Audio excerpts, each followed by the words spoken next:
ముద్రగడ పద్మనాభాన్ని చూడడానికి కడసారి నివాళులర్పించడానికి ఎంతో మంది అభిమానులు అక్కడికి వస్తూ ఉన్నారు. అందరికీ అవకాశం లభిస్తూ ఉంది.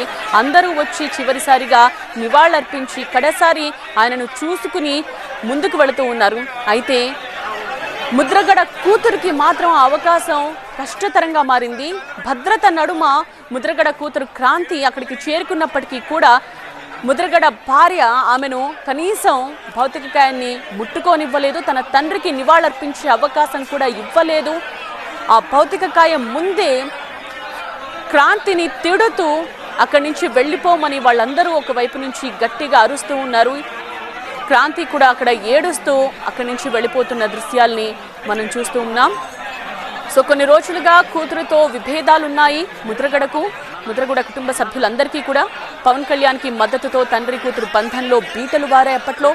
సో కాపులకు నాయకుడిగా పవన్ ఉన్నారని గతంలోనే కూతురు చెప్పిన సందర్భంలో అప్పటి నుంచి కూడా తండ్రితో విభేదిస్తూ పవన్తో తుని సభలో కూడా క్రాంతి పాల్గొన్నారు. ఇవన్నీ కూడా వాళ్ళ కుటుంబ సభ్యుల మధ్య చిచ్చుకు కారణమయ్యాయి.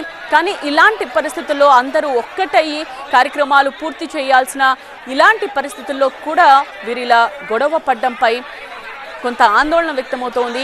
కడసారి చూపు కోసం క్రాంతి ఎంత కష్టపడాల్సి వచ్చిందో మనం చూస్తూ ఉన్నాం. భద్రత నడుమ అక్కడికి చేరుకున్న క్రాంతి కనీసం భౌతికాయాన్ని తాకే అవకాశం కూడా ఇవ్వలేదు. కడసారి నివాళులర్పించే అవకాశం కూడా ఇవ్వలేదు అంటూ తన తండ్రిని చూసి బోరున విలిపిస్తూ గట్టిగా అరుస్తూ అక్కడి నుంచి వెళ్ళిపోతున్న దృశ్యాల్ని ప్రస్తుతం మనం చూస్తూ ఉన్నాం. సో కొంత ఉద్రిక్త వాతావరణం అయితే కనిపించింది. ముందుగానే కిర్లంపూడికి రానివ్వద్దు క్రాంతిని అంటూ ఒక్కసారిగా ముద్రగడ బంధువులు అలాగే కుటుంబ సభ్యులు అందరూ చెప్పిన నేపథ్యంలో క్రాంతిని ప్రతిపాడు దగ్గరే కాసేపు ఆపేశారు. అక్కడ ఆమె ఏడ్చుకుంటూ కారులో కాసేపు కూర్చున్నారు. మళ్ళీ పోలీసులతో మాట్లాడిన తరువాత బయటకు వచ్చారు. అక్కడ మాట్లాడుతున్నారు, చూద్దాం.